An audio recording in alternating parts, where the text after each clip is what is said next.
चलिए next topic is ferromagnetic materials. Ferromagnetic materials अगर आपको समझना है तो जो लास्ट वीडियोस में हमने पैरामैग्नेटिक मटेरियल्स आपको बताया उससे ही थोड़ा बहुत ये कोरिलेट करना है। अगर पैरामैग्नेटिक मटेरियल अगर एक्स है तो फेरोमैग्नेटिक मटेरियल उसके मल्टीपल 100 टाइम 1000 टाइम्स ये जो होगा तो वो फेरोमैग्नेटिक मटेरियल्स का प्रॉपर्टी रहेगा। ठीक है, अब देखिए सबसे पहला पॉइंट कि when ferromagnetic material is kept in a non uniform magnetic field such magnetic materials moves from weak region towards strong region. तो यहाँ पर भी जो पैरामैग्नेटिक में वो वीक से स्ट्रॉन्ग जाता था तो फेरो भी वीक से स्ट्रॉन्ग ही जाएगा, लेकिन वो जो फोर्स होगा ना अट्रैक्टिव फोर्स वो बहुत ही ज़्यादा इंटेंसिटी का होगा। ठीक है, और देखिए कि व्हेन सच मैग्नेटिक मटेरियल्स यानी ferromagnetic materials place in uniform magnetic field तो सच मटेरियल्स अट्रैक्ट मोर स्ट्रांगली। बराबर, magnetic field lines and the net magnetic field inside the material increases that will be also more strongly। यानी ferromagnetic material को जब uniform magnetic field में रखेंगे तो inside magnetic field बहुत ज़्यादा स्ट्रांग होगा कंपेयर टू पैरामैग्नेटिक। फिर इसके एग्जांपल्स कौन से हैं तो आयरन है, कोबाल्ट है, निकल है, गैडोलिनियम है, etcetera this are the elements. और एलॉयज भी आते हैं इसमें, अल्निको मतलब कि एल्यूमिनियम, निकल, कोबाल्ट, कॉपर से बनता है। और टिकोनल जो है वो टाइटेनियम, कोबाल्ट, निकल और एल्यूमिनियम, कॉपर, आयरन इस सब से बनता है। ये सारे एग्जाम्पल्स हैं फेरोमैग्नेटिक सब्सटेंस के। ठीक है, और जैसे मैंने अभी आपको कहा कि फेरोमैग्नेटिक पैरामैग्नेटिक से बहुत ज़्यादा है, तो आप देखिए कि इस पर्टिकुलर फेरोमैग्नेटिक मटेरियल्स के ससेप्टिबिलिटी और रिलेटिव परमेबिलिटी वैल्यू अगर वो बहुत ही ज़्यादा होगा कंपेयर टू पैरामैग्नेटिक, और प्रोक्स आप मान लीजिए मोर देन 1000 टाइम्स हो जाएगा। ठीक है, और एक स्पेशल इसमें क्या है तो फेरोमैग्नेटिक स्पेशल में ये आप डायग्राम जो देख रहे हो कि सच मटेरियल एग्जिबिट डोमेन बिहेवियर। ये जो मैंने आपको ड्रॉ किया है ये सारे डोमेन्स हैं, और ये हर एक डोमेन का मैग्नेटिक डाइपोल मोमेंट है। और ये जो ब्लू कलर के आप बाउंड्रीज देख रहे हो वो डोमेन वॉल्स है जो एक डोमेन को दूसरे डोमेन से सेपरेट करता है। ठीक है, तो पैरामैग्नेटिक में एटॉमिक स्ट्रक्चर जो था ना वो फेरोमैग्नेटिक में डोमेन स्ट्रक्चर आ जाता है। ठीक है, so the typical domain size is 1 mm। ये 1 mm का मान लीजिए एक डोमेन होता है और उसके अंदर अप्रॉक्स 10⁻11 एटम्स होते हैं। तो आप समझिए कितना ज़्यादा पावर्स होगा ये फेरोमैग्नेटिक का कंपेयर टू पैरामैग्नेटिक। ठीक है, सो as different domains are oriented in different direction randomly there is a no net magnetization of ferromagnetic sample in absence of external magnetic field। जैसे ये आप डायग्राम देख सकते हो, अभी ये फेरोमैग्नेटिक मटेरियल कोई भी एक्सटर्नल मैग्नेटिक फील्ड में नहीं रखा है, तो आप देखो हर एक डोमेन का मैग्नेटिक डाइपोल मोमेंट जो है वो रैंडमली ओरिएंटेड है, तो नेट मैग्नेटिक मोमेंट क्या हो जाएगा इस सब्सटेंस का 0। पर कब, जब कोई इसको एक्सटर्नल मैग्नेटिक फील्ड में हमने नहीं रखा होगा तब। बराबर, लेकिन जब हम इसे एक्सटर्नल मैग्नेटिक फील्ड में रखते हैं तो मान लीजिए मैग्नेटिक फील्ड का डायरेक्शन ये है, राइट साइड पर जा रहा है मैग्नेटिक फील्ड का डायरेक्शन। ठीक है, ये साइड में मैग्नेटिक फील्ड का डायरेक्शन है, तो ये सारे डोमेन्स धीरे धीरे धीरे धीरे धीरे धीरे एक्सटर्नल मैग्नेटिक फील्ड की डायरेक्शन में ओरिएंट हो जाएंगे। यानी जो भी ये रैंडम डोम एटम मैग्नेटिक डाइपोल मोमेंट के डायरेक्शंस थे वो धीरे धीरे धीरे एक्सटर्नल मैग्नेटिक फील्ड के डायरेक्शन में ही ओरिएंट हो जाएंगे।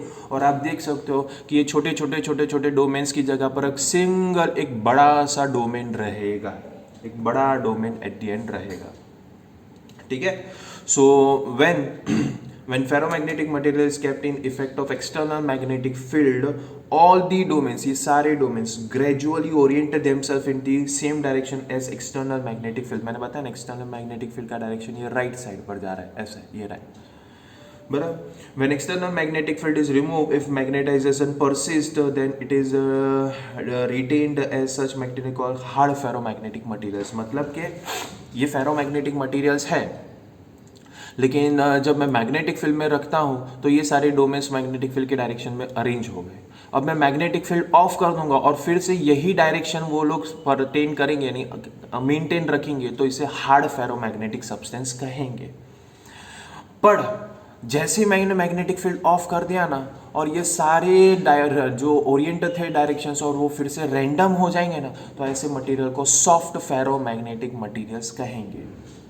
बराबर, एग्जाम्पल के साथ समझे तो 100 स्टूडेंट्स का मान लीजिए क्लासरूम है, टीचर है तो सब लोग पढ़ रहे हैं, यानी टीचर मैग्नेटिक फील्ड हुआ और स्टूडेंट्स मैग्नेटिक मोमेंट्स बन गए, डोमेन्स बन गए हर एक, ठीक है। तो टीचर के प्रेजेंट में तो स्टूडेंट्स पढ़ेंगे 100 के 100 स्टूडेंट, लेकिन जैसा टीचर्स क्लासरूम के बाहर गया, टीचर क्लासरूम के बाहर गया, फिर भी सारे स्टूडेंट्स पढ़ रहे, 100 to 100 स्टूडेंट्स पढ़ रहे, तो वो हार्ड फेरोमैग्नेटिक सब्सटेंस हो जाता है, बराबर। लेकिन जैसे ही टीचर बाहर गया और सारे 100 स्टूडेंट्स फिर से रैंडम मोशन में आ जाते, बातचीत करते हैं, बराबर, तो वो आ जाता है सॉफ्ट फेरोमैग्नेटिक सब्सटेंस। समझ में आया सबको डिफरेंस क्लियर? तो सॉफ्ट फेरोमैग्नेटिक सब्सटेंस है ना, वो इलेक्ट्रोमैग्नेट्स के लिए यूज किए जाते हैं, बराबर। जैसे कि डोरबेल है, करंट पास किया तो वो मैग्नेट हुआ तो वो रिंगिंग साउंड प्रोड्यूस किया। जैसे आपने स्विच से फिंगर रिमूव कर दिया, करंट बंद हो गया तो रिंगिंग साउंड बंद हो गया, मैग्नेटिक फील्ड बंद हो गया। और जो हार्ड फेरोमैग्नेटिक सब्सटेंस है वो परमानेंट मैग्नेट्स के लिए यूज किए जाते हैं, ठीक है। सो ये सारे टाइप्स ऑफ फेरोमैग्नेटिक सब्सटेंस मैंने आपको बता दिया। कितने टाइप्स के फेरोमैग्नेटिक सब्सटेंस होते हैं? Hard ferromagnetic substance which are use for permanent magnets, that is magnetic needle of a compass, इसमें यूज किया जाता है। और सॉफ्ट फेरोमैग्नेटिक सब्सटेंस जो इलेक्ट्रोमैग्नेट्स में यूज किए जाते हैं, ठीक है। ये क्लियर सबको? फिर देखिए क्यूरीज लॉ, बराबर। तो क्यूरीज लॉ हमने पैरामैग्नेटिक मटेरियल्स के लिए पढ़ा, वही अब हम क्यूरीज लॉ या क्यूरीज टेम्परेचर फिर से फेरोमैग्नेटिक मटेरियल्स के लिए पढ़ेंगे। तो ferromagnetic material depends on temperature, ये सबसे पहले पॉइंट कि फेरोमैग्नेटिक सब्सटेंस है वो टेम्परेचर पर डिपेंड करेगा। कैसे? तो देखते हैं। At higher temperature, at enough higher temperature ferromagnetic substance becomes a paramagnetic. मतलब ये तो नहीं समझ में आ सकता। तो ये देखिए ना, डोमेन स्ट्रक्चर था फेरोमैग्नेटिक का। हमने क्या कहा कि एक डोमेन जो 1 mm का होता है उसके अंदर 10⁻11 एटम्स होता है। तो मान लीजिए ना कि इस डोमेन को, इस फेरोमैग्नेटिक सब्सटेंस को आपने इतना ज़्यादा टेम्परेचर पर हीट किया कि वो टूट गया, बराबर। तो मान लीजिए ये एक डोमेन सेपरेट हो गया। अरे एक डोमेन सेपरेट हो गया मतलब 10⁻11 एटम्स मिल गया ना। तो आप समझो कि सब, जब फेरोमैग्नेटिक का मटीरियल एक्सेस टेम्परेचर पर मैं जाऊंगा, उसको हीट करूंगा, तो वो टूट कर क्या बन जाएगा? वो पैरामैग्नेटिक मटीरियल बन जाएगा, ठीक है। The domain the structures disintegrate with temperature, यानी टूट जाएगा, शैटर हो जाएगा, और वो डोमेन फिर क्या बन जाएगा? एटम्स। और एटम जो है वो एटॉमिक स्ट्रक्चर तो किसका है? पैरामैग्नेटिक मटेरियल का। तो this the disappearance of magnetization with temperature is gradual. ये जैसे जैसे टेम्परेचर बढ़ाओगे वैसे वैसे डोमेन स्ट्रक्चर धीरे धीरे धीरे धीरे टूटता रहेगा और वो पैरामैग्नेटिक मटेरियल में कन्वर्ट होता रहेगा। It is a phase transition reminding us of the melting of a solid crystal. Exactly, अगर आप सॉलिड क्रिस्टल उसका टेम्परेचर हीट करो तो धीरे धीरे धीरे धीरे वो कैसा उसका फेज चेंज करेगा, वैसे यहाँ पर फेरोमैग्नेटिक मटेरियल धीरे धीरे धीरे धीरे वो पैरामैग्नेटिक मटेरियल में कन्वर्ट होगा। The temperature of transition from ferromagnetic to paramagnetism is called Curie's temperature. जब फेरोमैग्नेटिक मटेरियल पैरामैग्नेटिक मटेरियल में कन्वर्ट होता है तो उसे क्यूरीज टेम्परेचर कहते हैं।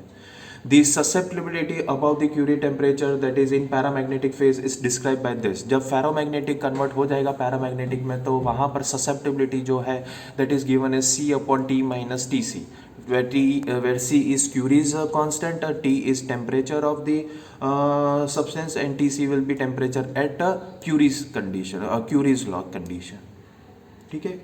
तो ये था पूरा फेरोमैग्नेटिक मटेरियल। क्लियर सबको?